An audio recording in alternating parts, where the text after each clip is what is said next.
கிறிஸ்துவுக்குள் பிரியமானவர்களே, ஆண்டவராகிய இயேசு கிறிஸ்துவின் நாமத்தில் எனது அன்பின் வாழ்த்துக்களை நான் தெரிவித்துக் கொள்கிறேன். மீண்டுமாய் இந்த ஓய்வு நாள் மாலை பொழுதில் உங்களோடு இணைந்து தேவனை ஆராதிப்பதற்கு தேவன் அடியனுக்கு கொடுத்த ஒரு பெரிய தருணத்திற்காய் என் தேவனுக்கு நான் நன்றி பலிகளை செலுத்த கடமைப்பட்டவனாய் இருக்கிறேன். தேவனுடைய வருகையின் காலங்கள், இந்த வருகையின் காலங்களிலே ஆவிக்குரிய பயணத்தை துட்சமாய் நினைத்து விடாதீர்கள். தேவன் உங்களை அழைத்தது, உங்களை தெரிந்து கொண்டது ஒரு பெரிய நோக்கம் இருக்கிறது. அந்த நோக்கத்தை நம்மால் இன்னும் புரிந்து கொள்ளவில்லை. நாம் எல்லாம் ஆண்டவரை தேடி ஓடுவது ஏதோ ஒரு தேவை, இந்த உலக பிரகாரமாய் வாழ்வதற்காக. ஆனால் இந்த உலக வாழ்வு எதற்கு தெரியுமா? பரலோக ராஜ்யத்தை சுதந்திரித்துக் கொள்வதற்கான வாழ்க்கை தான் இந்த வாழ்வு. ஆனால் நாம் நினைக்கிற இந்த வாழ்க்கை தான் பெரிதாய் நினைக்கிறோம். இந்த வாழ்க்கையிலே நாம் எப்படி வாழ்கிறோம் என்பதை தேவன் பார்த்து அதற்கேற்றாற்படி உன்னை நியாயம் விசாரித்து பின்பு நிலையான நித்திய வீட்டிற்குள்ளாக உன்னை அழைத்து போகிறார். இது நிலையற்றது. எப்பொழுது வாழ்வு முடியும் உங்களுக்கும் தெரியாது, எனக்கும் தெரியாது. எப்பொழுது வாழ்க்கை மாயமாய் மறைந்து விடும் தெரியாது. எப்பொழுது வேண்டுமானால் காலங்கள் கடந்து விடலாம், முடிந்து விடலாம். ஆனால் இருக்கிற காலங்கள் ஆண்டவர் என்னை தெரிந்து கொண்டதன் நோக்கத்தை நான் புரிந்து கொண்டு ஆண்டவர் என்னை அழைத்ததை உணர்ந்தவனாய் நாம் ஒவ்வொருவரும் நம்முடைய வாழ்வை நகர்த்துவதுதான் நம்முடைய வாழ்வுக்கு அது பிரயோஜனம் என்பதை நீங்கள் மறந்து விடாதீங்க. முதலாவது தேவனுடைய ராஜ்யத்தை, நீதியை தேடி எல்லாம் உனக்கு கொடுக்கப்படும் என்று தான் சொல்லியிருக்கிறார். உனக்கு எதுவுமே இல்லை என்று ஆண்டவர் சொல்லவில்லை, எல்லாம் உனக்கு உண்டு. ஆதாம் ஏவாளுக்கு எல்லாத்தையும் ஆண்டுகொள் என்று சொல்லி எல்லாவற்றையும் கொடுத்தார். இழந்தது யார்? அவர்கள்தான். பாவம் செய்து அந்த ஏதனை இழந்தார்கள். இன்று ஆவிக்குரிய பயணத்தை அப்படிதான் நிராகரித்து தேவன் நமக்கு எல்லாவற்றையும் ஆண்டு கொள்ளுகிற அந்த வாழ்வை இழந்தவர்களாய் நாம் இருக்கிறோம். புரிந்து கொள்ளுங்க, அழைப்பை புரிந்து கொள்ளுங்க, ஆவிக்குரிய பயணத்தில் புரிந்து கொள்ளுங்க. ஆண்டவரை மாத்திரம் நீங்கள் முன்பாக நிறுத்தி உங்களுடைய வாழ்வை நகர்த்துங்க. இந்த வாழ்க்கையில பல நிலைகள் உண்டுதான். பாடுகள் உண்டு, உபத்திரவங்கள் உண்டு, கண்ணீர் உண்டு, வேதனைகள் உண்டு, நெருக்கங்கள் உண்டு, எல்லாம் உண்டுதான். ஆனால் இந்த பயணத்தில் நீங்கள் எவ்வளவுக்கு எவ்வளவு உங்களை தற்காத்து கொண்டு ஆண்டவருக்கு பிரியமாய் வாழுகிறீர்கள் என்பதை நீங்கள் உங்களை நீங்களே பரிசோதித்து பாருங்க.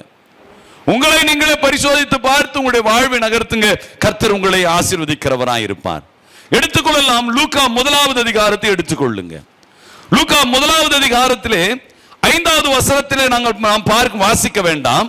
5வது வசனத்திலே தேவன் என்ன சொல்லுகிறார் என்று சொன்னால், அந்த இடத்திலே சகரியா என்னும் பெயர் கொண்ட ஒரு ஆசாரியன் ஒருவன் அவன் இருந்தான். சகரியா என்கிற ஒரு மனிதன், ஒரு ஆசாரியன், தேவனுடைய பணி செய்கிறவன் ஒருவன் இருந்தான். 7வது வசனத்தில் அவருடைய மனைவி யார் என்று சொல்லுகிறார்? அவருடைய மனைவி ஒரு மலடியாய் இருக்கிறார் என்று சொல்லுகிறார். மலடியாய் இருக்கும் பொழுதுல 10, 11, 12, 13வது வசனங்களை நீங்கள் வாசிக்கும் பொழுது தேவன் உடனே என்ன செய்கிறார்? சகரியாவுக்கு ஒரு தரிசனத்தை கொடுக்கிறார். தரிசனத்தை கொடுத்து அந்த வசனத்தை மட்டும் வாசிங்க. 10லிருந்து 13வது வசனம் வரை வாசிக்கலாம். தூபம் காட்டுகிற வேளையிலே ஜனங்கள் எல்லாரும் கூட்டமாய் வெளியே ஜெபம் பண்ணி கொண்டிருந்தார்கள். அப்பொழுது கர்த்தருடைய தூதன் ஒருவன் தூபபீடத்தின் வலது பக்கத்திலே நின்று அவனுக்கு தரிசனமானான். சகரியா அவனை கண்டு கலங்கி பயமடைந்தான். தூதன் அவனை நோக்கி, சகரியாவே பயப்படாதே, உன் வேண்டுதல் கேட்கப்பட்டது. ஒரு தரிசனத்தை கொடுத்து சொல்றாரு, மலடியா இருக்கிறியா, உன் வாழ்க்கையில தேவன் அந்த மலட்டு தன்மையை மாற்றுகிறேன் அப்படின்னு சொல்லிட்டாரு. நம்ம கூட சில சமயங்களில் தேவன் அப்படி வாக்குத்தத்தங்களை கொடுப்பார் இல்ல? நாம இருக்கிற விசுவாசம், நீங்க ஜெபிக்கிற ஜெபம், நீங்க ஆண்டவருக்கு எப்படி நடக்கணும்னு சொல்லி ஆண்டவருக்கு என்ன நீங்க உங்களை ஒப்பு கொடுத்த காரியங்கள், இதை பார்த்த உடனே தேவன் என்ன செய்கிறார்னா சில ஆசீர்வாதங்களை கொடுக்கிறார். தேவன் இப்படிதான் வெளிப்பாடுகளை கொடுக்கிறார், தீர்க்க தரிசனங்களை கொடுக்கிறார். நீங்க செல்லுகிற சபையோ, நீங்கள் சந்திக்கிற ஊழியர்களோ, அல்லது நீங்க சொப்பனங்களின் மூலமாகவோ, அப்படி ஏதாவது ஒரு விதத்தில் தேவன் உங்களுக்கு இப்படிதான் வெளிப்பாடுகளை கொடுக்கிறார். ஆனா இந்த வெளிப்பாடுகளை பெற்றிருக்கிறோம் இல்லையா, அந்த வெளிப்பாடுகளை நம்ம நம்புறோமா? யோசித்து பாருங்களேன். ஆண்டவர் உங்களுக்கு சொல்றாரு இதை செய்யாதே, அதை நான் நம்புறது இல்லை. நீ இந்த பாதையிலே போ, அதை நம்புறது கிடையாது. ஆனா அப்படிதான் இந்த சகரியாவும், ஆசாரியனாய் இருந்த இந்த சகரியாவும் என்ன செய்கிறான் சொன்னால் அவன் நம்பவில்லை. வாசித்து பாருங்களேன், 18 20 வசனம் வரை வாசித்து பாருங்க. அப்பொழுது சகரியா தேவதூதனை நோக்கி, இதை நான் எதனால் அறிவேன்? நான் கிழவனாய் இருக்கிறேன், என் மனைவி வயது சென்றவனாய் இருக்கிறாளே என்றான். 20 வசனத்தை வாசிங்க. இதோ தகுந்த காலத்திலே நிறைவேற போகிற என்னுடைய வார்த்தைகளை நீ விசுவாசியாதபடியினால் இவைகள் சம்பவிக்கும் நாள் மட்டும் நீ பேசக்கூடாது, ஊமையாய் இருப்பாய் என்று சொன்னார். நீ சந்தேகப்பட்டதுனால அந்த இடத்துல அவன் வாயை ஊமையாய் மாற்றிடுறார். நல்லா கவனிங்க.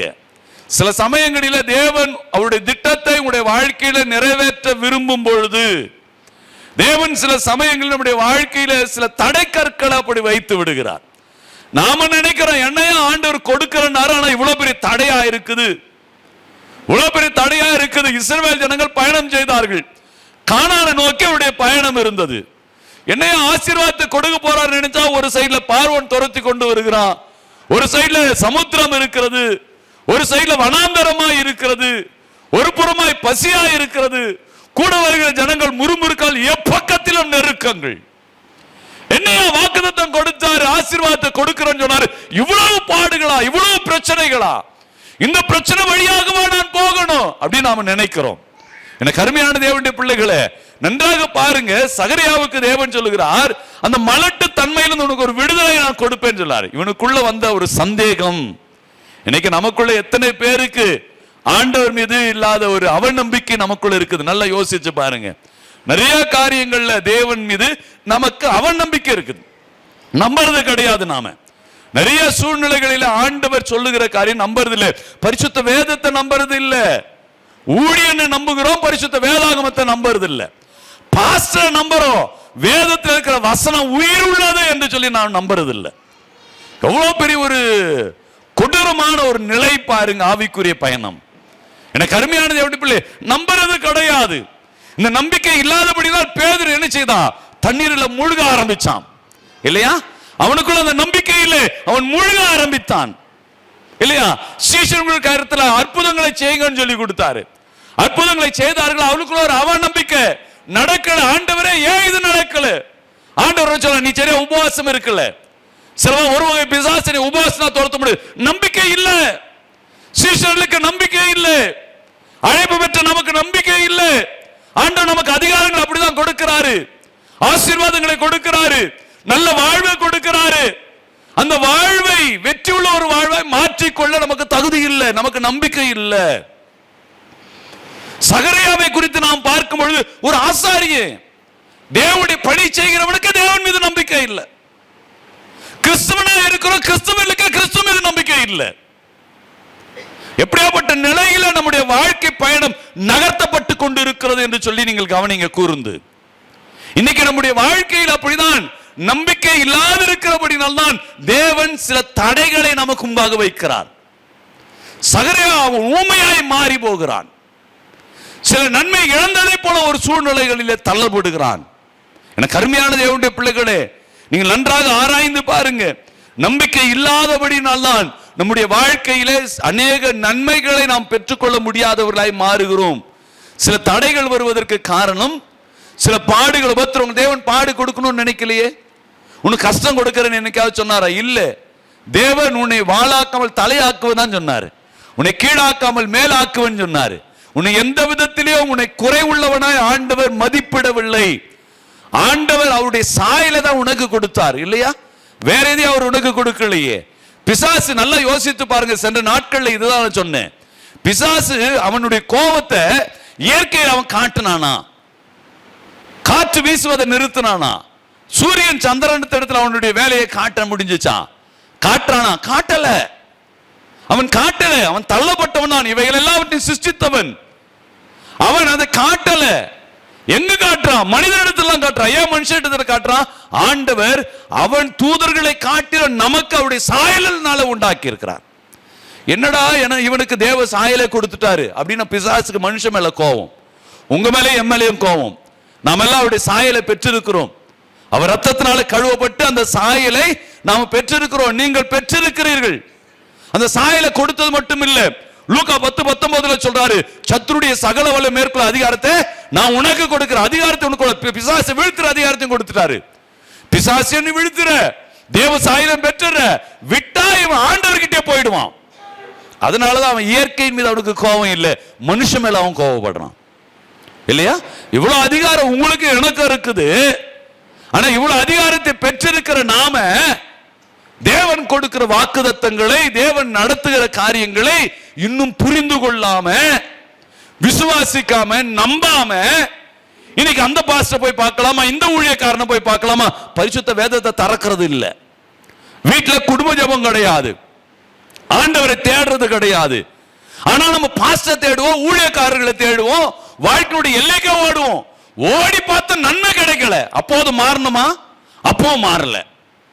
அப்போது திருந்தணுமா? அப்பவும் திருந்தல. நன்றாக நீங்கள் சிந்தித்து பாருங்களேன்.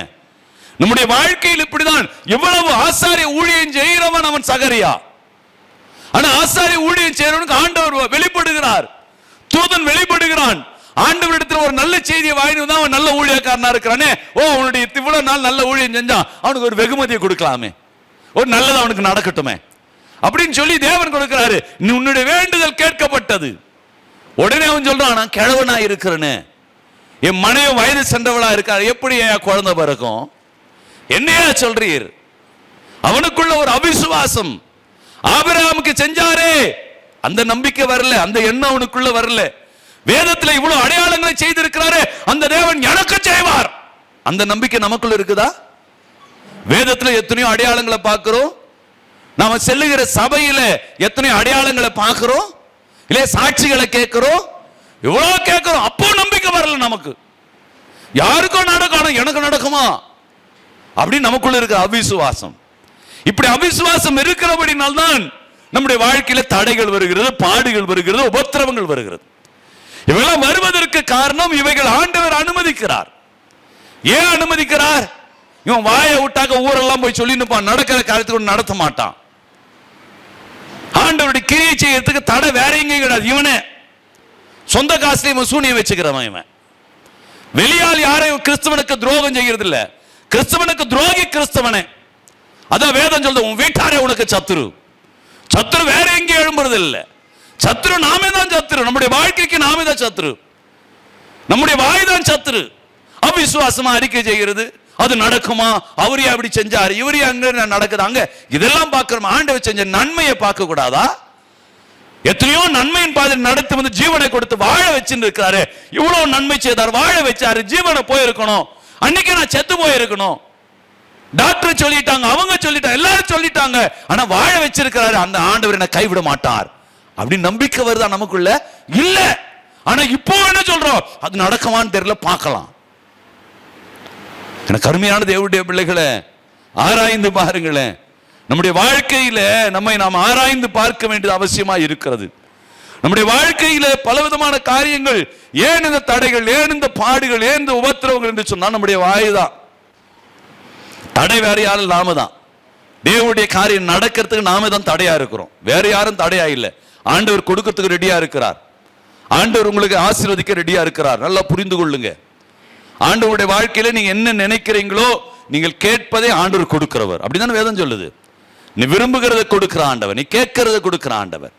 இது தடை எங்கேயும் கிடையாது. யாரும் இல்லை. பக்கத்து வீட்டுக்காரன் நமக்கு சூனியம் வைக்கல, என் வாய் தான் எனக்கு சூனியம் வைக்குது, என் வாய் தான் என்ன கெடுக்குது, என் அவிசுவாசம் தான் என்னை அழிக்குது. ஆண்டவர் மீது நான் நம்பிக்கை வைக்காமல் இருக்கிறது தான் என் வாழ்க்கையில் அந்த நல்லது நடக்கிறதுக்கு தடையா இருக்குது. அதை முதல்ல ஒவ்வொருத்தரும் உணருங்க. அவிசுவாசமான அறிக்கை செய்யறத முதல்ல நிறுத்துங்க. அவிசுவாசமா பேசுகிற காரியங்களை நிறுத்துங்க. விசுவாசத்தில் உங்களுடைய வாழ்வை நகர்த்துங்க. நிச்சயமாய் கர்த்தர் உங்களுடைய வாழ்க்கையிலே ஒரு பெரிய ஒரு மாற்றங்களை உண்டாக்க அவர் சித்தமுள்ளவராய் இருக்கிறார். நிச்சயமாய் உங்களுடைய தேவைகளை அவர் சந்தித்து உங்களை வழிநடத்தக்கூடியவராய் இருக்கிறார். அதுதான் அப்போஸ்தலனாகிய பவுல் கொலோசியருக்கு எழுதும்போது சொல்கிறார். கொலோசியர் 4வது அதிகாரத்திலே 18வது வசனத்தை வாசிக்கும் போது சொல்கிறாரு, பவுலாகிய நான் என் கையினாலே எழுதி உங்களை வாழ்த்துகிறேன், நான் கட்டப்பட்டிருக்கிறதை நிறைத்துக் கொள்ளுங்கள், கிருபை உங்களோடு இருப்பதாக. பவுல் சொல்கிறார், நான் கட்டப்பட்டிருக்கிறேன். கூரையாம், எவ்வாய் கட்டப்பட்டிருக்கிறது. ஏன்? கிருபை உங்களோடு இருக்கணும். கிருபை உங்களோடு இருக்கணும். தேவனுடைய கிருபை, தேவனுடைய ஆசீர்வாதம், தேவனுடைய நன்மை அது உனக்குள் நிறைவேறணும். சில காரியம் நிறைவேறதுக்காக தேவன் கட்டப்படு வாழவை நமக்கு கொடுக்கிறார். நம்முடைய நாவுகளை கட்டுகிறார், நம்முடைய வாழ்வை கட்டுகிறார். புரியதே இல்லை, எவ்வளவு சொன்னாலும் புரியாதது ஜென்மத்துக்கு. நீ எவ்வளவுனா சொல்லுங்களேன், எவ்வளவுனா பேசுங்களேன், எவ்வளவு சத்தியம்னா சொல்லுங்களேன். தமிழ்ல ஒரு வாய் சொல்லா சொல்லுவாங்க. என்ன சொல்லுவாங்க தெரியுமா? நல்ல மாட்டுக்கு ஒரே ஒரு சூடு போதும், நல்ல மனுஷனுக்கு, நல்ல ஒரு ஆவிக்குரியவனுக்கு ஒரு செய்தி போதும். இவ்வளவு செய்தி கேட்டதுக்கு நீங்கள் ஒவ்வொருவரும் எப்படி மாறி இருக்கணும்? எப்படி மாறி இருக்கணும்? அப்போஸ்தலனாகிய பவுலை போல மாறி இருக்கணும். எப்படி மாறி இருக்கணும்? ராஜ்யத்தை கட்டுகிற கருவிகளாய் மாறி இருக்கணும். இவ்வளவு சத்தியத்தை கேட்டா இந்த காதுல வாங்கி இந்த காதுல விட்டு நான் ஓடின்னு இருக்கிறோம். ஆண்டவர் அழைச்சது நோக்கம் இதுதான். அந்த நோக்கத்தை நிறைவேற்றும்படியாய் நான் ஓடுகிறேன் கிடையாது. நமக்குள்ள அவன் நம்பிக்கை, அவிசுவாசம் நமக்குள்ள நம்புறது கிடையாது. ஆசாரிய தேவனுடைய ஊழியம் செய்கிறவன், அவனுடைய ஊழியம் செய்கிறவனா அவன் காணப்பட்டாலும் ஆண்டவர் வெளிப்படுகிறார், தூதனை அனுப்புகிறார். அப்பொழுதும் அவன் என்ன செய்தான்? அவன் என்ன செய்தான்? நம்பல. இன்னைக்கு எவ்வளவு ஆண்டவர் கொடுத்தாலும் நம்புறது இல்ல. ஆண்டவர் எவ்வளவு செய்தாலும் நம்புறது இல்ல. ஜெபத்தை கேட்கிறாரு, உன் விண்ணப்பத்துக்கு ஏத்த மாதிரி பதில் கொடுக்கிறாரு, தடையை உடைக்கிறாரு, வழியை திறக்கிறாரு, சாபத்தை மாத்துகிறார். என்ன மாத்தினாலும் குணம் மாறலையே, மனம் மாறல. இன்னும் மனம் மாறாத கிறிஸ்தவனாகவே வாழ்ந்து கொண்டிருக்கிறோம். மனம் திரும்ப அவசியம் இல்லாத 99 நீதிமான்களாயிருக்கிறோம். வேதம் அப்படிதான் சொல்லுது. மனம் திரும்ப அவசியம் இல்லாத 99 நீதிமான்கள் சொல்றார். நீதிமான்கள் தான் 99 பேர். எப்படி இருக்கிறோம்? மனமாற்றம் இல்லாம இருக்கிறோம். இன்னைக்கு அந்த கூட்டம் தான் நாம, இன்னைக்கு அந்த கூட்டமா நாம இருக்கிறோம். மனம் மாறல, ஆனா கிறிஸ்துவ வாழ்க்கையில வாழ்ந்து கொண்டு இருக்கிறோம். மனம் மாறாம நீ எப்படி வாழ்ந்து என்னங்க பிரயோஜனம்? உள்ள கேன்சர் வச்சு நீ கோட் ஷூட் போட்டா என்ன? நீ என்ன ஆடை அணிந்து கொண்டு என்ன சென்ட் போட்டு கொண்டா என்ன இருக்குது? என்ன வாசனை திரவியங்களை மேல ஊற்றி கொண்டா என்ன இருக்குது? என்ன பயன்? உனக்குதான் கேன்சர் வியாதி இருக்கிற மாதிரி. மனம் மாறாம நீ எவ்வளவு கையை தட்டினா என்ன, என்ன ஊழியம் செஞ்சா என்ன, என்ன பாட்டு பாடுனா என்ன, ஆலயம் ஆலயமா ஓடுனா என்ன, எந்த பாஸ்டரும் தலைமையில கையை வச்சு ஜெபிச்சா என்ன, மாறாது. மறந்துடாதீங்க. இன்னைக்கு நம்முடைய வாழ்க்கையில இந்த மாற்றங்களை காண முடியாத நிலைமையில தான் நம்முடைய வாழ்வு விழுந்து போய் இருக்கிறது. நம்முடைய வாழ்வு இப்படிதான் விழுந்து போய் இருக்கிறது. புரிந்து கொள்ளுங்க. அதுதான் அப்போஸ்தலனாகிய பவுல் பிலிப்பியருக்கு எழுதும்போது சொல்லுகிறார். பிலிப்பியர் 1வது அதிகாரத்திலே 16வது வசனத்தை வாசிக்கும்போது சொல்கிறாரு, சிலர் என் கட்டுகளோடு உபத்திரவத்தையும் கூட்ட நினைத்து. அந்த கட்டுகள் இருக்கும்போது அந்த நேரத்துக்கு ஒரு உபத்திரவத்தை கூட்டுறவங்க தான் இருக்கிறாங்க இன்னைக்கு. ஆண்டவர் சில தடைகளை வச்சாக்க அவ்வளவுதான். நம்ம உடனே என்ன சொல்லுவோம்? ஆண்டவர் சகரியாவுக்கு ஒரு தடையை வைக்கிறார். என்ன தடையை வச்சார்? நீ பேசக்கூடாதுரா. நீ பேசணும்னா குழந்தை பிறக்கிறதுக்கு அந்த மலட்டு தன்மை மாறுவதற்கு நீயே தடையா இருப்ப, உன்னை ஊமையா மாற்றிடுற. அப்படிதான் ஆண்டவர் அவருடைய சித்தத்தை நமக்குள்ள நிறைவேறதுக்கு சில சமயங்களில் சில கஷ்டங்களை கொடுக்கிறார், சில பாடுகளை கொடுக்கிறாரு. அந்த பாடுகளை கொடுக்கும் போது எப்படி இருக்கும் தெரியுமா? உலகம் வாழ்வு எப்படி இருக்கு தெரியுமா? பார்க்கிறவன் எல்லாரும் என்ன செய்வான் தெரியுமா? இன்னும் கொஞ்சம் கூட்டுவான். யோபு அப்படிதான் கூட்டினாங்களா அவங்க நண்பர்கள்லாம்? இன்னைக்கு அப்படிதான் இருக்கிறாங்க. யோபுடைய சிநேகிதர்களை போலதான் நிறைய பேர் இருக்கிறாங்க. எனக்கு அருமையான தேவனுடைய பிள்ளைகளே, பவுல் அதை தான் சொல்கிறாரு. சிலர் என் கட்டுகளோடு உபத்திரவத்தை கூட்ட நினைத்து. இன்னைக்கு கட்டுகளோடு நம்முடைய வாழ்க்கையில உபத்திரவம் கூட்டப்படுது. என்னடா கட்டுகள் இருக்கா? ஆண்டவர் எதற்காக செய்தார்? நான் போய் கூட சேர்ந்து ஜெபிக்கலாமே. சிஸ்டர் ஏதோ சேரல வரல, ஐயோ என்ன பலவீனமோ, என்ன பாடுகளோ, ஏதோ ஒரு பிசாசு சூழ்ச்சி. நல்ல விசுவாசத்துல வந்தாங்களே, நல்லா ஜெபிச்சாங்க, நல்லா வேதம் வாசிச்சாங்க, ஆனா வரல, என்ன போய் சந்திக்கலாமே. அப்படி கிடையாது. நான் அப்பயே நினைச்சேன்ல, அன்னைக்கு பிரதரோடு ஒரு நாள் பேசினும் போது, ஊழியத்துக்கு நாங்கள் 2 பேர் கடந்து போகும்பொழுது நான் பேசிக்கொண்டு சொன்னேன், நீங்க 99 நல்ல காரியங்களை செய்து ஒருவனுக்கு நல்லது செய்ய நினைத்து அது தீங்காக மாறி போச்சுன்னு வச்சுக்க, இந்த 99 பேர் இருக்கிறாங்க பாரு, இவங்க எல்லாம் செய்து நான் அப்பயே நினைச்சேன்னுவாங்க. இவர் அப்படிதான் எனக்கு அப்பயே தெரியும்னுவாங்க. அப்போ அவ்வளவோ மனசுக்குள்ள வச்சிருந்தா நம்மளோடு தான் இருப்பாங்க இல்லையா? பவுலுடைய வாழ்க்கையில் அப்படிதான் இருந்தாங்கல்ல. அந்த உபத்திரவத்தை கூட்டுகிறவர்களாக தான் இருந்தார். அவருடைய கட்டுகளிலே அந்த பாடுகள் நிறைந்த ஒரு வாழ்வு தான் ஆவிக்குரிய வாழ்வு. அந்த வாழ்வுல ஒரு பாரத்தோடு சுமந்து இப்படியே நீங்கள் கிறிஸ்துவுடைய பிரமாணத்தை நிறைவேற்றுங்கள் வேதம் சொல்லுது. அப்படி என்றாவது நாம் அப்படி பாரம் சுமந்து இருக்கிறீங்களா? ஒரு பாரத்தை ஒரு சுமக்கிறதுக்கு ஒரு 5 நிமிடம் ஒதுக்கி இருப்பீங்க? எந்த சபையோட வேண்டாங்க, சபை ஜனங்களை சேர்த்து கலெக்ஷன் பண்ணுதா? வேண்டாம். நீ செய், குடும்பமா போ, மனைவி பிள்ளைகளை போ, பெற்றார் பிள்ளைகளா போங்க, குடும்பமா போய் எங்களை போய் செபிச்சுட்டு வா. யாரையும் பெருமையா பேசாத, ஆண்டவர் மட்டும் உயர்த்தி பிடி. நமக்கு ஊழியம் செய்ய பிடிக்கல, சபை மேல நம்ம குறை சொல்லுவோம், ஊழியங்க மேல குறை சொல்லுவோம். ஆனா ஆண்டவருடைய சித்தம் இது நான் நிறைவேற்றணும்ன்ற எண்ணம் நமக்குள்ள வர்றதில்லை. எவ்வளவு கேட்டாலும் சரி, இந்த காதுல வாங்கி அந்த காதுல விட்டு கையை தட்டிட்டு போற கூட்டம். நாம கையை தட்டலையோ சொல்லிட்டு இங்க இருந்து வெளியே போவான், வெளியே போனா வேற ஒரு வார்த்தையை உச்சரிப்பான். என்ன ஆவிக்குரிய வாழ்வு? ஆண்டவர் அந்த கட்டுகளை அவருடைய வாழ்க்கையில அனுமதிக்கும் பொழுது அந்த கட்டுகளோடு ஒத்தரத்தை கூட்டினார்களாம். எப்படிப்பட்ட ஒரு நிலைமை பார்த்தீங்களா? கருமையான தேவனுடைய பிள்ளைகளை, ஆவிக்குரிய பயணம் இது.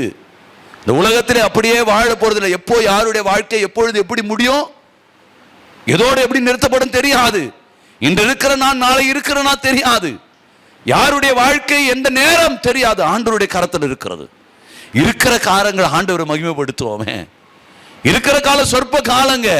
தேவனை துதிச்சுட்டு போயிடுங்க, தேவனை துதித்து கொண்டு போங்க. ஆண்டவருக்காக ஏதாவது ஒரு இடத்துல அப்படி தூக்கி போட்டு போங்க, 2 வார்த்தை அந்த இடத்துல தூக்கி போட்டு போங்க. அந்த மிஷனரி தம்பிமார்கள் அதுதான் சொன்னாங்க, போற இடத்துல தேவனுடைய வார்த்தையை நாங்கள் அப்படி பிரசங்கிச்சுட்டு போயிடுவோங்க. அவங்க யாருன்னு தெரியாது, நான் யாருன்னு தெரியாது. நன்றாக யோசித்து பாருங்க. அவங்க சம்பாதிக்கிறவங்களா இருந்தா, பணத்தை தேடி வந்திருந்தாக்கா அவங்களுக்கு நான் காணிக்கை கொடுத்தேன், அவங்களுக்கு சாப்பாடை கொடுத்தேன், எங்கள் வீட்டில் நான் தங்க வச்சேன், அவங்களுடைய ஃபோன் நம்பர் எங்கிட்ட இருக்குது, என்னுடைய ஃபோன் நம்பர் அவங்க கிட்ட இருக்குது, ஃபோன் பண்ணி மீண்டும் தொடர்பு கொண்டிருக்கலாம்ல. ஆண்டவரை மட்டும் மகிமைப்படுத்தினாங்க. இன்னைக்கு உன்னுடைய வாழ்க்கை பயணம் எப்படி இருக்கிறது? குறைகளை எதேதோ சொல்லின்னு இருக்கிறோம், எதேதோ கணவன் மனைவி மேல குறை, மனைவி கணவன் மேல குறை. கொஞ்ச நேரம் கணவனோட பேச ஒரு 1/2 மணி நேரம். எனக்கு கருமையான தேவனுடைய பிள்ளைய, தேவனுடைய வருகை சமீபமாக இருக்கிறதுன்றதை மறந்துடாத. தேவன் வரப்போகிறார், மிக சீக்கிரத்தில் வரப்போகிறார். தெரியாது. இப்பொழுது பூமி எதிர்ச்சி வந்தா என்ன செய்வீங்க? மனைவி பிள்ளை விட்டு நீ மட்டும் குதிக்க மாட்ட? வா நீ மாட்டேங்கிற, அவளை இழுத்து நான் போவ, நான் குதிச்சா போதும். சுனாமி வரும்போது அப்படிதான் நடந்தது. அவன் தன்னை காத்துக்கனா ஓடுனா, மனைவியாவது பிள்ளையாவது எட்டி உதச்சிட்டு ஓடுனாங்க, காப்பாத்துனா போதுன்னு. அப்படி ஒரு அழிவு போச்சுன்னா என்ன செய்வ? யார் உன்னை காப்பார்கள்? உன் ஜீவன் உன்னை விட்டு பிரிந்து போனால் எங்கு போவோம்? யோசித்து பாருங்க. வாழ்க்கையினுடைய பயணத்தில், ஆவிக்குரிய பயணத்தில் எல்லாம் நமக்கு அற்பமாக இருக்கிறது, எல்லாம் விளையாட்டா இருக்குது. தேவனுடைய காரியமா இன்னும் விளையாட்டு. முக்கியமா அழைப்பு பெற்றவன் செய்யறாங்க, அழைப்பு பெற்று இருக்கிற சகோதரர்கள் செய்யறாங்க. அழைப்பு பெற்றவர்கள் வேதனையான ஒரு காரியம். அழைப்பு பெற்றவர்கள் தன் தேவனுக்கு பிரியமில்லாத காரியங்களை செய்து கொண்டிருக்கிறார்கள். எவ்வளவு வேதனை இல்லை? கொஞ்சம் புரிந்து கொள்ளுங்க. ஆவிக்குரிய பயணத்தை அறிந்தவர்களாய் உங்களுடைய வாழ்வை நகர்த்துங்க. அதுதான் சங்கீதக்காரன் அழகாய் சொல்லுகிறார். எடுத்துக்கொள்ளலாமே, சங்கீதங்களின் புஸ்தகத்திலே 69வது சங்கீதங்களின் புஸ்தகத்தை எடுத்துக்கொள்ளலாம். 69வது சங்கீதங்களின் புஸ்தகத்திலே 26வது வசனத்தில் அவர் சொல்லுகிறார், தேவரே அடித்தவனை அவர்கள் துன்பப்படுத்தி நீர் காயப்படுத்தினவர்களே நோக்க பேசுகிறார்களே. அடித்தவர்களே அவர்கள் துன்பப்படுத்துகிறார்கள். புரியல அவனுக்கு. ஏன் ஆண்டவர் அடிக்கிறார் தெரியல, ஆண்டவர் வாழ்க்கையில ஏன் மாடுகளை அனுமதிச்சார் தெரியல, ஏன் இதை கொடுத்தாரு தெரியல. நம்ம துன்பப்படுத்துதான் அப்படி. ஆமா, அவங்க செஞ்சிருப்பாங்க, ஐயோ அவரா மோசமானவர். இன்னைக்கு நல்லா பேசுவோம், ஒரு சின்ன தவறு செஞ்சிருங்களேன், அவ்வளவுதான் உங்களை குறித்து அவ்வளவு பேசுவாங்க. இதுதான் உலகம், இதுதான் நீங்க நம்புற மனிதர்கள். நீங்கள் பெரிதாய் நினைக்கிறீங்க இல்லையா, அந்த மனிதர்கள் அவ்வளவுதான். இதெல்லாம் கருதாமல் ஆண்டவர் உங்களை நேசிக்கிறார். நீ எந்த நிலையில இருந்தாலும், எந்த சூழ்நிலையில இருந்தாலும், உன் வாழ்வு எப்படி தடுமாறி கொண்டிருந்தாலும் ஆண்டவர் உங்களை நேசிக்கிறார். மறந்துடாதீங்க. எனக்கு அருமையான தேவனுடைய பிள்ளைகளை, தேவன் சில காரியங்களை எதற்கு அனுமதிக்கிறார், அந்த புரிதல் நமக்கு வேண்டும். அவர் காயப்படுத்துகிறார், தேவன் நடத்துகிறார். நமக்கு புரியல ஆண்டவர் நடத்துதல்னு சொல்லி நம்ம உடனே ஒருத்தரை குறை சொல்லிடுவோம். ஆமா பத்தியா, அவங்க எப்படி பத்தியா, இவங்க எப்படி பத்தியா, ஊர் கதையை நம்ம பேசணும், நம்ம கதையை ஊரெல்லாம் பேசும். நமக்கு 2 கண்ணு இருக்குது, 2 கண்ணுல நாம பார்ப்போம். நம்மள 2000 கண்ணு நம்மளை சுத்தி பார்த்துன்னு இருக்கும். நமக்கு தெரியறது இல்லை. நம்ம எல்லாரையும் குறை சொல்லின்னு அவங்க யாரு தெரியுமா? நிறைய பேரை நான் பார்க்கறது உண்டு. ஊர்ல இருக்கிற குறைய பேசுறதா அவங்களுடைய வேலையை. அவங்கள குறிச்சு, இவங்களை குறிச்சு, அவங்கள குறிச்சு யார் எப்படின்னா போட்டுமா, அவங்களுக்காக ஜெபம் பண்ணு. உண்மையா அவங்க மாறணும்னு நினைச்ச ஜெபம் பண்ணு, உபவாசம் போடு. உபவாசம் போட நீ ஒரு நாள் கூட சாப்பிட முடியாது. அவ்வளோ பேரை நீ குறை சொல்லின்னு இருக்கிற, அவ்வளோ பேர் மேல நீ பழிய சுமத்தின்னு இருக்கிற, அவ்வளோ பேர் மேல அவ்வளோ தீங்கு நீ நினைச்சுன்னு இருக்கிற. அவங்களுக்காக நீ ஜெபிக்கணும்னாக்க ஒரு நாள் கூட நீ சாப்பிட முடியாது. நம்ம ஜெபிக்கிற கூட்டம் கிடையாது. நாம சும்மா யாரையாவது ஒருத்தர் குறை சொல்லிக்க நம்மளை ஹைலைட் பண்ணி காமிக்கணும். நான் நல்லவன் பார், அவங்களாம் அப்படி இருக்கிறான், நான் நல்லவன். கர்த்தர் தான் இது வந்து தீர்மானிக்கணும் இல்லையா?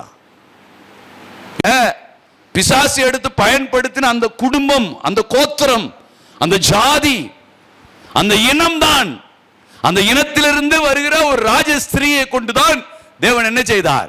சாலமோன் ஆலயம் கட்டுவதற்கு வெகுமதிகளை கொடுக்க வைத்தார். மறந்துடாதீங்க. நாம நினைக்கிறோம், ஐயோ இவங்களாம் பிசாசே பயன்படுத்துறோம். தேவன் எந்த சாபத்தை வேணா ஆசீர்வாதமா மாற்றிடுவார்.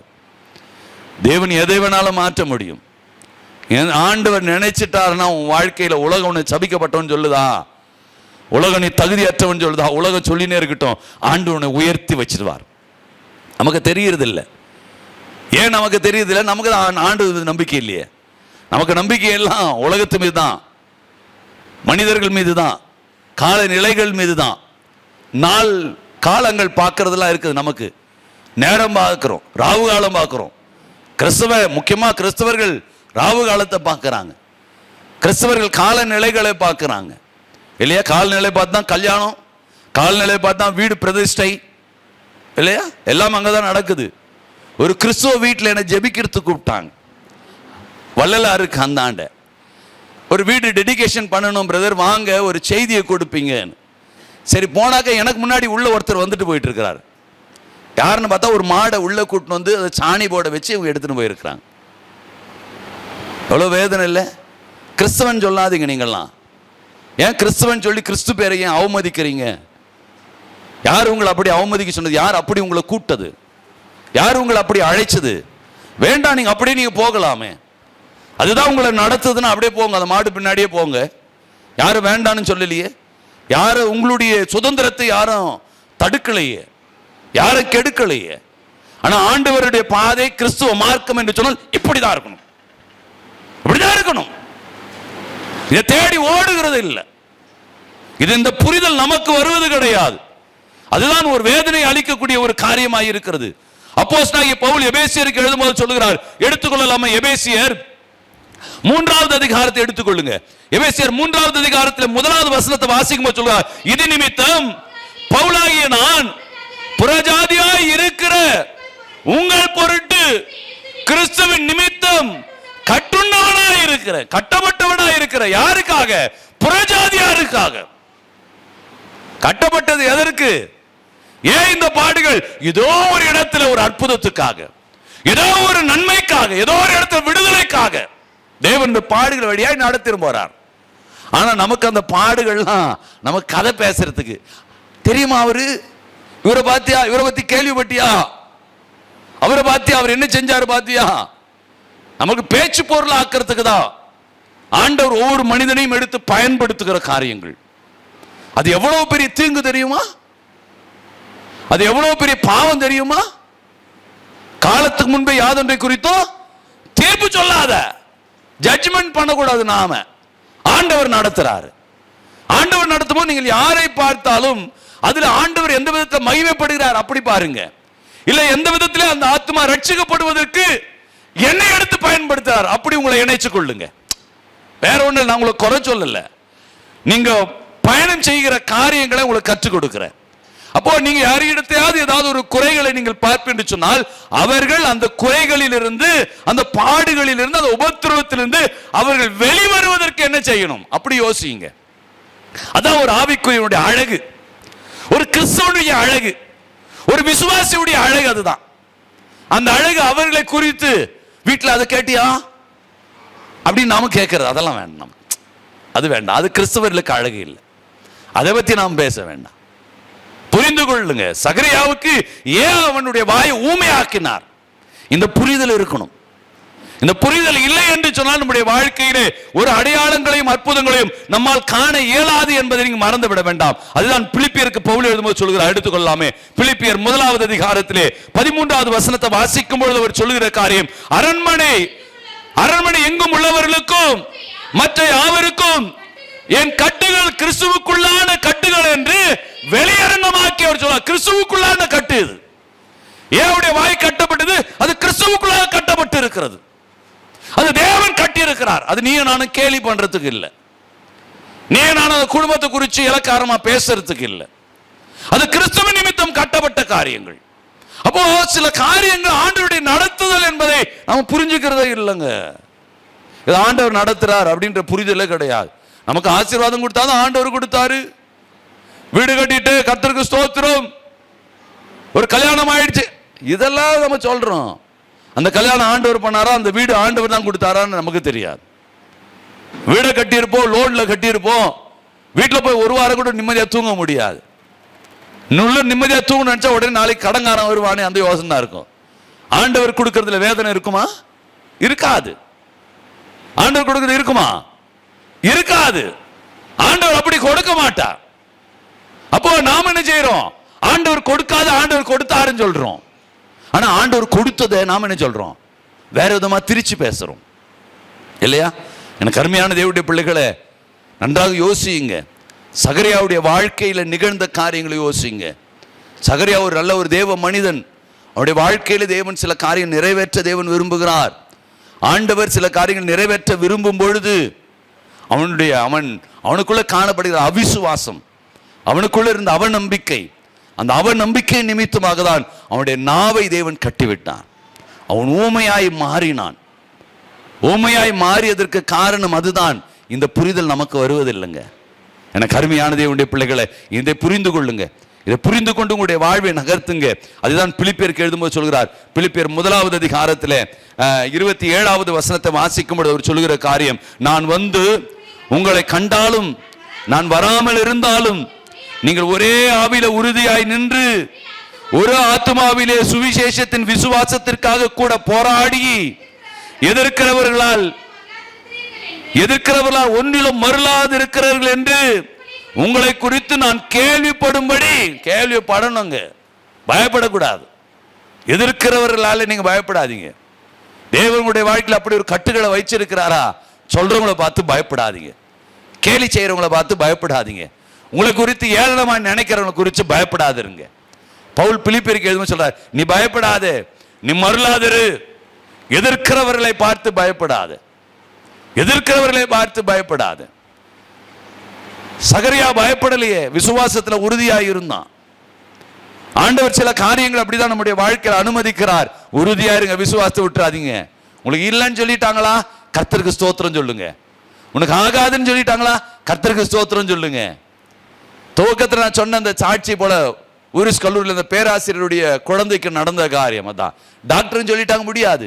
மெடிக்கல் ரிப்போர்ட் அந்த சிஎம்சி மருத்துவமனையில் மட்டும் சொல்லல, இந்த மெடிக்கல் ரிப்போர்ட்டை வைத்து அவருடைய உறவுக்காரர்களுக்கெல்லாம் அனுப்பி இருக்கிறாங்க. அனுப்பி எல்லார்கிட்ட விசாரிச்சாங்களாம். விசாரிச்ச உடனே எல்லாரும் சொன்னாங்க, எல்லா டாக்டரும் சொன்னாங்களாம், இல்லை ஆகாது, இந்த குழந்தை பிழைக்காது. ஆனாலும் அந்த பெற்றோர், அந்த தாய் விசுவாசத்தை விட்டுவிடவில்லை. விசுவாசத்துல உறுதியா இருந்தாங்க. டாக்டர் எது சொன்னாலும் சரி, நீங்க ட்ரீட்மெண்ட் பண்றதை பண்ணுங்க, கர்த்தர் என் பிள்ளையை ஜீவனோடு கொடுப்பார். டாக்டர், எல்லா டாக்டரும் சொன்ன அந்த குழந்தையை அந்த ஸ்டேஜில் நடக்க வைத்து காமிச்சாங்க. நல்லா யோசிச்சு பாருங்களேன். நம்ம கூட சில சமயத்தில் விரோதமாய் ஏளனமாய் சிலர் நினைக்கலாம். பயப்படாதீங்க, உங்களோடு இருக்கிறவர் பெரியவர். உங்களை அழைத்தவர் உங்களை கைவிட மாட்டார். உங்களை முடிவு பரிந்து நடத்துவார். உலகம் என்னன்னா பேசட்டும், உறவுகள் என்னன்னா பேசட்டும், கூட இருக்கிறவங்க என்னன்னா பேசட்டும், ஏன்னா ஆண்டவர் உங்களை பார்க்கிற விதம் வேறு, ஆண்டவர் உங்களை ஆசீர்வதிக்கிற விதம் வேறு, ஆண்டவர் உங்களை உயர்த்த விரும்புகிற காரியம் வேறு. ஆண்டவர் உங்களை கைவிட மாட்டார். ஆண்டவர் உங்களை கைவிடாமல் உங்களை நடத்துவார் என்பதை நீங்கள் மறந்து விட வேண்டாம். நிச்சயமாய் ஆண்டவர் உங்களை நடத்தி கொண்டு போவார். அதுதான் அப்போஸ்தலனாகிய பவுல் தீமோத்தேயுக்கு எழுதும்போது சொல்கிறார். 2 தீமோத்தேயு 2வது அதிகாரம் அதுல 9வது வசனத்தை சொல்கிறார், இந்த சுவிசேஷத்தின் நிமித்தம் நான் பாதகன் போல கட்டப்பட்டு துன்பத்தை அனுபவிக்கிறேன், வேத வசனமோ கட்டப்படவில்லை. துன்பம் இருந்தது, நான் கட்டப்பட்ட நிலைமையில இருந்தேன். ஆனால் எனக்குள்ள இருக்கிற சத்தியத்தை நான் கட்டல, என் விசுவாசத்தை நான் கட்டல, ஆண்டவர் மேல இருக்கிற நம்பிக்கையை விட்டுடல. பவுல் சொல்றான், நம்பிக்கை விடலங்க. சூழ்நிலை எல்லாம் மாறிச்சு, நம்பிக்கை விடல. நம்பிக்கை விடாதீங்க. என்னன்னா மாறட்டும், என்னன்னா நடக்கட்டும், நம்பிக்கை விடாத. சூழ்நிலை எப்படினா போட்டோம், நம்பிக்கை விடாத. அது உனக்குதான். ஆண்டவர் உனக்குதான் வச்சிருக்கிறார். ஆண்டவர் உனக்குதான் கொடுப்பார். ஏற்ற காலத்தில் கர்த்தர் உனக்கு உன் வாழ்க்கையில நிறைவேற்றுவார். ஏற்ற காலத்தில் உன் வாழ்க்கையில் அதை செய்வார். அது பக்குவப்படுத்துவார், பக்குவப்படுத்துவாருங்க. நாம நினைக்கிறோம் என்ன தாமதிக்கிறார், தாமதிக்கிறார்னு சொல்லாது. தாமதித்தாலும் அதற்காக காத்திரு, அது தாமதிப்பதில்லை. தேவ சமூகத்தில் காத்திரு, தாமதிக்காம வரும்னு அர்த்தம். காத்திரு தேவ சமூகத்தில் தாமதிக்காம வரும். உன்னை ஆயத்தப்படுத்த தாமதிக்காம வரும். ஏதோ ஒரு காரியம் வருவதற்கு தடையா இருக்குது, அதனால நீ உன்னை ஆயத்தப்படுத்து. உன் விசுவாசத்தை வளர்த்துக்கோ, உன் நம்பிக்கையை வளர்த்துக்கோ, ஆண்டவர் மீது ஆண்டவரோடு ஐக்கியத்தை வளர்த்துக்கோ, ஆண்டவரோடு நெருங்கு. அப்போ அது சீக்கிரமா வந்துடும். அது சீக்கிரமா உன் வாழ்வை வந்து நெருங்கும். உன் வாழ்க்கை நிலையை அது மாற்றும். சீக்கிரமா அது வரும், அது உன்னோட்டு விலகாது. எனக்கு கருமையான தேவனுடைய பிள்ளைகளை, அது விலகாது, அது நிச்சயமா நடக்கும். கட்டப்படல. பவுல் சொல்லுறான், பல விதத்தில் நான் கட்டப்பட்டையா. பல விதத்தில் சகரியாவுடைய வாழ்க்கையில நாவு கட்டப்பட்டது, கிரிய கட்டப்படல. குழந்தை உருவாகிறது, கர்ப்பம் திறக்கிறது கட்டப்படல இல்லையா?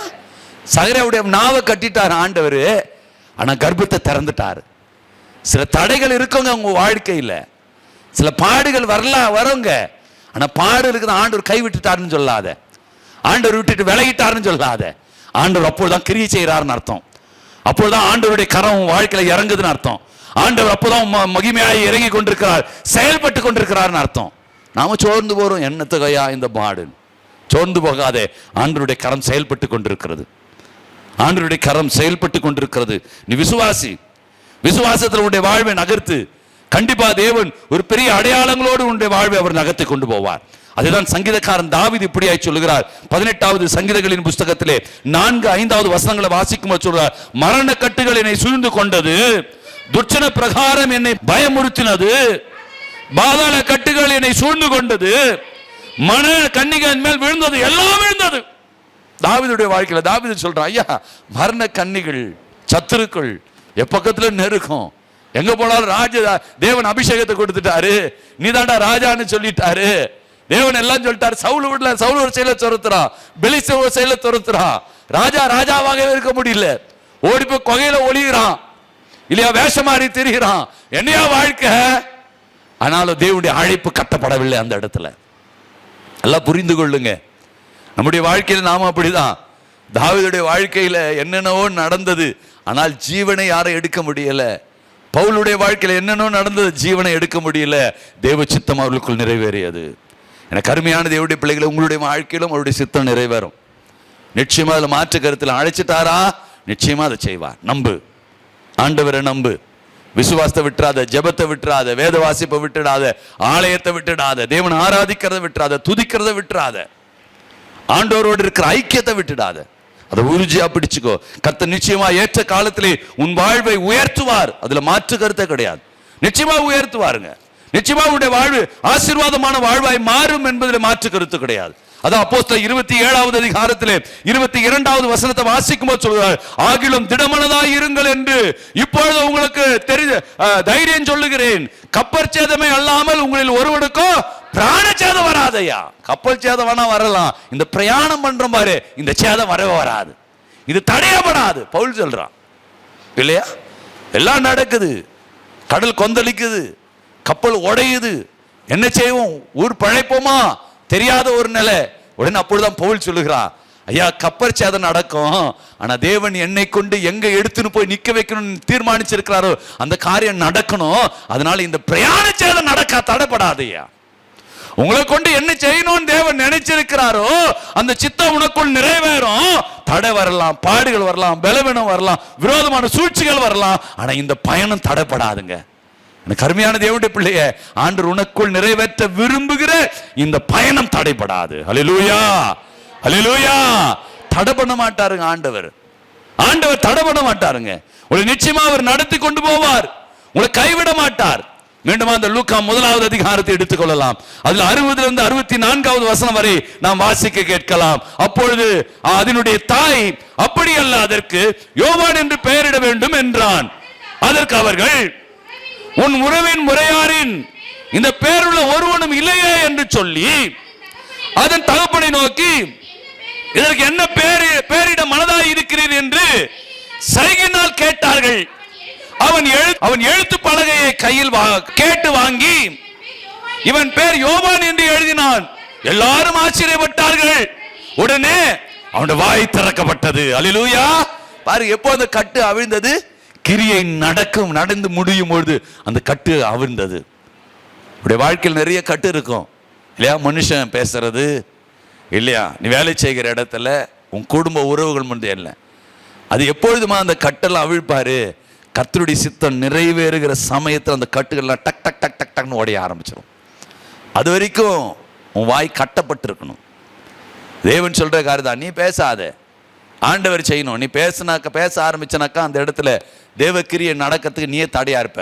உன் வாய்க்கு ஒரு பூட்டு போடு. நீ பேசாத, வாய்க்கு ஒரு பூட்டு போடு. நீ அமைதலா இரு. ஆண்டவர் சொல்ற, அவர் சித்தத்தை உனக்குள்ள நிறைவேற்ற விரும்புகிறார். நீ சைலண்டா இருந்து அந்த சித்தம் நிறைவேறும் பொழுது ஆட்டோமேட்டிக்கா சகரியாவுடைய நாவினுடைய கட்டுகள் அருந்தது. எனக்கு அருமையான தேவனுடைய பிள்ளைய, உன் வாழ்க்கையிலும் கட்டுகள் அப்படி இருக்கிறதா? கட்டப்பட்ட நிலைமையில உலகத்தார் வேறு விதமாய் சித்தரிக்கிறார்களா? யார் என்ன வேண்டுமானாலும் பேசட்டும், நீ அமைதியாகவே இரு. கர்த்தர் ஒரு ஏற்ற காலம் உண்டு. அந்த அற்புதத்தை உன் வாழ்க்கையில, உன் குடும்பத்தில் அதை செய்து அந்த கட்டுகள் எல்லாவற்றையும் கர்த்தர் அறுத்தெறிவார். அல்லேலூயா, அல்லேலூயா. நிச்சயமா அறுப்பாருங்க, அதுல மாற்று கருத்தே இல்லை. ஆண்டவர் உனக்கு துணையாயிருப்பாருங்க. ஆண்டவர் எல்லாவற்றையும் மாற்றுவாருங்க. அதான் தீமோத்தேயுக்கு பவுல் எழுதும்போது சொல்லுகிறார், 2 தீமோத்தேயு 4வது அதிகாரம் அதுல 17வது வசனத்தில் அவர் சொல்லுகிற காரியம், கர்த்தரோ எனக்கு துணையாக நின்று என்னாலே பிரசங்கம் நிறைவேறுகிறதற்காகவும் புதஜாதியார் எல்லாரும் கேட்கிறதற்காகவும் என்னை பலப்படுத்தினார். சிங்கத்தின் வாயிலிருந்தும் நான் ரட்சிக்கப்பட்டேன். எல்லா மாற்றங்களை உண்டாக்குவார். சிங்கத்தினுடைய வாயிலிருந்து ரட்சிப்பு. உலகத்தில் இந்த பயணத்துல நிறைய கட்டு இருக்குது. ஆண்டவர் எதுவும் உன்னை வீழ்த்தாது, எதுவும் உன்னை அழிக்காது. எல்லா கட்டுகள் நிறைந்து தேவன் அந்த பாடுகள் வழியாக உன்னை அழைத்து கொண்டு போகலாம். ஆனால் எதுவும் உன்னை சேதப்படுத்தாது, எதுவும் உன்னை வீழ்த்து விடாது. நம்பிக்கையோடு பல பாடுகள் இருக்கிறது தான். ஆனால் இந்த பாடுகள் நம்மை வீழ்த்தாது, இந்த பாடுகள் நம்மை எதுவுமே செய்யாது. நம்பிக்கையோடு இருங்க. நம்பிக்கை விட்டுறாதீங்க. எந்த சூழ்நிலை ஆண்டவர் மீது நீங்க வைத்திருக்கிற நம்பிக்கை விட்டுறாதீங்க. நம்பிக்கை எப்பொழுதுமே விடாதீங்க. தைரியமா இருங்க. எல்லாரும் சொல்லுவாங்க, நான் ஒரு சம்பளம், எங்களுடைய மனைவியுடைய ஒரு சம்பளம் எப்படி நடத்துறது, ஊழியத்தை பார்க்கறதா, பிள்ளைகள் 2 பேரையும் கூட மற்ற அவளோடு பணி புரிகிறவங்க மற்ற எல்லாரும் சொல்ற காரியம், நாங்கள் 2 பேர் சம்பாதிக்கிறோம், எங்க பிள்ளைகளை ஒரு நல்ல இடத்துல சேர்க்க முடியல. எல்லாருமே என்ன செய்யறாங்க, ஆர்ட்ஸ் அண்ட் சயின்ஸ் காலேஜில் சேர்த்துடலாமா, இப்படிதான் பார்க்குறாங்க. ஆனால் கர்த்தர், அது ஒரு சம்பளமாக இருந்தாலும் கர்த்தர் அதை ஆசீர்வதித்து, இந்த பாடுகள் நிறைந்து இருந்தாலும் கர்த்தர் எங்கேயுமே வெட்கப்படுத்த விடலை. 2 பிள்ளையை நல்ல இடத்துல ஆண்டவர் படிக்க வைக்கிறார். 2 பிள்ளைகளுடைய தேவையை ஆண்டவர் சந்திக்கிறார். ஆண்டவர் கிருபையாய் நடத்துகிறார். பல தேவைகள் இருக்குது. இந்த ஊழியத்தை நம்ம காணிக்கை எடுக்கிறது இல்லை, ஆனாலும் கர்த்தர் எல்லாவற்றையும் சந்திக்கிறார். தேவன் எந்தெந்த நேரத்தில் எதை வைக்கணும் எல்லாத்தையும் வைக்கிறார். பல விதமான மனிதருடைய சூழ்ச்சிகள் எப்படிலாம் இருக்கு தெரியுமா? நிறைய சூழ்ச்சிகள் உங்களுக்கு தெரியாது. ஒவ்வொருத்தருடைய தந்திரம் எப்படி தெரியுமா, பயங்கரமா இருக்கும். ஆனால் நாங்கள் எதையுமே பொருட்படுத்துறதில்லை, எதையும் நாங்கள் பார்க்கறதில்லை. நாங்கள் காட்டுற அன்பை மீண்டும் மீண்டுமாய் அவர்கள் எல்லாரிடத்துல மீண்டுமா காட்டின்னு இருப்போம். அவங்க என்ன செய்தாலும் சரி, என்ன பேசினாலும் சரி, அவங்ககிட்ட மீண்டுமாய் காட்டுவோம். அவங்க இப்படி செஞ்சாங்க அப்படின்னு அவங்ககிட்ட நான் காமிக்கவும் மாட்டோம். அவங்ககிட்ட அதுக்கு முன்பாக எப்படி இருந்தாலும் அதே அன்பை தான் நாங்கள் தொடருவோம். அப்படியே தான் இருப்போம். பல விதமாய் துவக்கத்தில் நான் உங்களுக்கு சொல்லியிருக்கிறேன், வாடகை கட்டுறது கூட பாசம் இருக்காது. சிறுக சேர்த்து வச்சு அப்போ பேங்க்ல போட்டு தான் கட்டுவோம். பேங்க்ல போட்டு கட்டும்பொழுது பேங்க்ல போட்டுட்டு வா அப்படின்னு சொல்லி ஒரு தம்பி கிட்ட கொடுத்து அமிச்சோம். தம்பி ஏமாத்திட்டாரு. இல்லை யாரும் பிட் பாக்கெட் அடிச்சான்னு சண்டை போடலை. இன்னைக்கு வரைக்கும் அந்த சகோதர இடத்துல நாங்கள் அதே அன்போடு தான் இருக்கிறோம், மாறமாட்டோம். கர்த்தர் இவ்வளோ பாடுகள் இருந்தாலும் எங்கேயும் எங்களை வெட்கப்படுத்த விடலை. கர்த்தர் எங்களை உயர்த்தி கொண்டே இருக்கிறார். கர்த்தர் எங்களை ஆசீர்வதித்து கொண்டே இருக்கிறார். சொற்பமான வருமானம் தான், அந்த வருமானத்தை வைத்து இவ்வளோ காரியம் நாங்கள் செய்யணும். ஆனால் இவ்வளோ காரியத்தையும் ஆண்டவர் செய்ய வைக்கிறார். இதுல எத்தனையோ பேர் இந்த வாடகைக்காக பொறுத்து இதுல எத்தனையோ பேர் தவறுறாங்க. அவருடைய குடும்ப சூழ்நிலை அப்படின்னு சொல்லி நாங்க விட்டுறோம். ஆனா சபையை போய் பாருங்க, கொடுக்கலன்னா நீ எப்படின்னா போ அப்படின்னு பிடுங்குவாங்க. நாங்க அப்படி கிடையாது. வாடகைக்குன்னு செய்தது ஒரு 4 பேர் பொறுத்துறேன், அந்த 4 பேர் கொடுக்கறதா அதுல யாருன்னா தவறுறாங்க, தவறும்போது அவங்க குடும்ப சூழ்நிலை அதை நாங்கள் கேட்க மாட்டோம். கொடுத்தா கர்த்தருக்கு ஸ்தோத்திரம், இல்லையா கர்த்தர் கொடுத்ததை ஆசீர்வதிங்க அப்படின்னு ஜெபிச்சுட்டு நாங்கள் போயின்னு இருக்கிறோம். கர்த்தர் நடத்துறாரு. எனக்கு அருமையான தேவனுடைய பிள்ளைகளை புரிந்து கொள்ளுங்க. ஆவிக்குரிய பயணம், ஆவிக்குரிய பயணத்தில் பாடுகள் இருக்கிறதுங்க. கட்டுகள் ஏற்ற நேரத்தில் கர்த்தர் இந்த கட்டுகளை உடைப்பார். இன்னும் எங்களை உயர்த்த தான் செய்வார். நீங்க பார்க்க பார்க்க நாங்கள் உயர்ந்து கொண்டு தான் இருக்கிறோம். இல்ல, நீங்க பார்க்க பார்க்க கர்த்தர் இன்னும் உயர்த்த போறார். இன்னும் சீக்கிரத்தில் ஒரு பெரிய சாட்சியை நாங்கள் சொல்ற அளவுக்கு கர்த்தர் உயர்த்துவார். எனக்கு அருமையான தேவனுடைய பிள்ளைகளை ஆண்டவர் நடத்துகிறார். இது ஆண்டவருடைய கிரியைகள். ஆண்டவர் நடத்துதலை அற்பமா எண்ணிடாதீங்க. அவரால் கடிந்து கொள்ளப்படும் பொழுது சோர்ந்து போகாதீங்க. ஆண்டவர் நடத்துதலை புரிந்து கொண்டு உடைய வாழ்வை நகர்த்துங்க. நிச்சயமாய் சகரையுடைய கட்டுகள் அறுக்கப்பட்டதை போல கர்த்தர் தீமோத்தேயுக்கு பவுல் சொல்றமுனாய் அவர் துணையாய் நின்றார், அவர் பலனாய் இருந்தார், அவர் அவருடைய சித்தத்தை நிறைவேற்றுகிறவராய் மாறினார். அதான் 2 தீமோத்தேயு 2வது அதிகாரத்திலே 1வது வசனத்தை வாசிக்கும் போது சொல்கிறார். 2 தீமோத்தேயு 1வது அதிகாரம் வாசிமா. ஆதலால் என் குமாரனே, நீ கிறிஸ்து இயேசுவுடைய கிருபையிலே பலப்படு, வேற எதையும் பார்க்காத. இயேசு கிறிஸ்துவுடைய கிருபையில பலப்படுத்தி கொண்டு போ, வேற எதையும் பார்க்காத, வேற எதையும் பார்க்காத. ஏற்றத்தை உழைப்பார். ஆண்டவருடைய கிருபையில பலப்படு. ஆண்டவருடைய கிருபையில உன்னை பலப்படுத்திக்கொள். ஜெபத்தை இன்னும் அதிகமாக்கு. நாம இன்னும் குறைச்சிடறோம், ஜெபத்தை குறைச்சிடறோம், ஊழியத்தை நிறுத்திடுறோம் இல்ல காரணங்களை சொல்லி. ஆனா நமக்கு ஒரு சுயமா ஒரு காரியம்னாக்கா எல்லா நிலைகளும் தட்டி விடுறோம்ல. வேலையில டைம் வாங்குறோம் இல்லையா, இந்த காரியமா தூக்கமா எல்லாத்தையும் நிறுத்துறோம். ஆனா ஊழியத்துக்கு மட்டும் நாம என்ன செய்யறோம், ஊழியத்தை நிறுத்திட்டு மற்றதுக்கு முக்கியத்துவத்தை கொடுக்கிறோம். தப்பு, அப்படி செய்யாதீங்க. சரியா? அவங்கள குற்றப்படுத்துறது நான் தகுதி கிடையாது. இது உங்களுடைய விருப்பம். மனமுகந்து கொடுக்கணும் தான் கர்த்தர் பிரியமா இருப்பார். நீங்களா கொடுக்கணும். உங்களை பயமுறுத்தி எங்களை வேலை வாங்க வைக்க முடியும் வேண்டாம். உங்களை ஆண்டவர் உங்கள் மேல பிரியமா இருக்கணும்னு நினைக்கிறோம். இந்த ஊழியம் அப்படிப்பட்ட ஊழியம் தான். ஆண்டவர் உங்களை நேசிக்கணும், ஆண்டவர் மேல நீங்க பிரியமா இருக்கணும். அதுக்கு நாங்கள் வழிகளை கற்றுக் கொடுக்கிறோம், அவ்வளவுதான். புரிந்து கொள்ளுங்க. ஆண்டவருடைய காரியங்களை மட்டும் திருடிடாதீங்க. ஆண்டவருக்கு கொடுத்த நேரத்தை திருடிடாதீங்க. ஆண்டவர் ஆராதிக்கிற நேரங்களை திருடிடாதீங்க. ஆண்டவரை மகிமைப்படுத்துகிற காரியங்கள், ஒப்பு கொடுத்த காரியங்கள், அர்ப்பணித்த காரியங்கள் குறைச்சிடாதீங்க ப்ளீஸ். அது ஆசீர்வாதம் இல்லை. கர்த்தர் உங்களை ஆசீர்வதிக்க விரும்புகிறார். சில கட்டுகள் உண்டுதான், இல்லை என்று சொல்ல. சகரியாவுடைய நாவுகள் கட்டப்பட்டது. அந்த கட்டு எதற்காக? தேவ சித்தம் எலிசபெத்துக்குள்ள நடக்கணும். அந்த எலிசபெத்துக்குள்ள தேவனுடைய சித்தம் நிறைவேறின உடனேயே என்ன நடந்தது? அவருடைய நாவுடைய கட்டுகள் அருந்தது. சில தடைகள் இருக்கலாம் உங்களுடைய வாழ்க்கையில, சில பலவீனங்கள் இருக்கலாம், சில தேவைகள் இருக்கலாம். ஆனால் ஆண்டவருடைய சித்தம் நிறைவேறும் வரைதான். இது ஒரு பாடம். இது உங்களுக்கு பொறுமையை கொடுக்கும், இது உங்க நம்பிக்கையை வளர்க்கும், இது விசுவாசத்தை கொடுக்கும். உலகம் யாருன்றதை உங்களுக்கு புரிஞ்சு கொள்ள வைக்கும். இந்த பாடுகள் அற்பமா எண்ணிடாதீங்க. தேவன் அந்த பாடுகளுடைய நடக்கும் பொழுது சந்தோஷமாய் அந்த பாடுகளுக்குள்ள போங்க, சந்தோஷமாய் அந்த பாடுகளுக்குள் பிரவேசிங்க. கர்த்தர் நிச்சயமாய் தேவன் ஒரு மாற்றங்களை உண்டாக்குவார். தானியேல் அதை குறித்து அழகா அவர் சொல்கிறாரு. தானியேல் 6வது அதிகாரத்தில் 22வது வசனத்தை வாசிக்கும் பொழுது அவர் சொல்லுகிற காரியம் என்னவென்றால், அவர் சொல்கிறார், சிங்கங்கள் என்னை சேதப்படுத்தாதபடிக்கு தேவன் தம்முடைய தூதர்களை அனுப்பி அவளுடைய வாயை கட்டி போட்டார். சேதப்படுத்தாத உலகம் உங்களை. தேவன் அப்படிப்பட்ட ஒரு கட்டுகளில் உங்களை தள்ளலாம், தானியேலை போல தள்ளலாம். ஆனால் எதுவும் உங்களை சேதப்படுத்தாது. பயந்துராதீங்க, மறந்துடாதீங்க. எதுவும் உங்களை சேதப்படுத்தாது.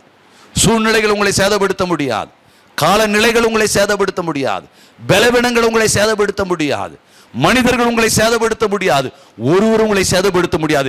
ஏனென்று சொன்னால் நீங்க தேவனுடைய பிள்ளைகள், தேவனின் ரத்தத்தினாலே கழுவப்பட்டவர்கள், அவரால் தெரிந்து கொள்ளப்பட்ட பாத்திரங்கள், அவருக்காக நீங்கள் ஒப்பு கொடுத்தவர்கள்.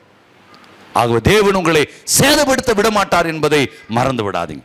தேவன் எப்பொழுதும் உங்களை சேதப்படுத்த விட மாட்டார். தேவன் உங்களை தெரிந்து கொண்டு இருக்கிறார். தேவன் உங்களை அழைத்து இருக்கிறார். அதுதான் அப்போஸ்தலர்கள் அவர் அழகை சொல்கிறார். அப்போஸ்தலர் 9வது அதிகாரத்திலே 15வது வசனத்தை நாம் வாசிக்க கேட்கலாம். 15வது வசனத்தில் அவர் சொல்லுகிற காரியம், அதற்கு கர்த்தர், நீ போ, அவன் புறஜாதிகளுக்கும் ராஜாக்களுக்கும் இஸ்ரவேல் புத்திரருக்கும் என்னுடைய நாமத்தை அறிவிப்பதற்காக நான் தெரிந்து கொண்ட பாத்திரம், போனி, நான் உன்னை தெரிந்து கொண்டிருக்கிறேன்.